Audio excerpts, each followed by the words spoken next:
ধৈর্যশীল, এটাকে ইংরেজিতে কি বলে? ধৈর্যশীল, পেশেন্ট।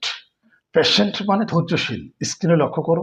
আচ্ছা, যদি এই মুহূর্তে আমি বলি তাহলে এর বিপরীত শব্দটা কি? এর বিপরীত শব্দ কি হবে? পেশেন্ট মানে ধৈর্যশীল, ঠিক আছে, তোমরা কি জানো?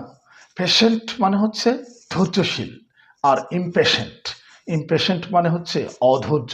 পেশেন্ট মানে ধৈর্যশীল, ইমপেশেন্ট মানে অধৈর্য। ডেক্সটেরাস, ডেক্সটেরাস মানে হচ্ছে চতুর বা চালাক। এফিশিয়েন্ট মানে দক্ষ, এফিশিয়েন্ট মানে দক্ষ।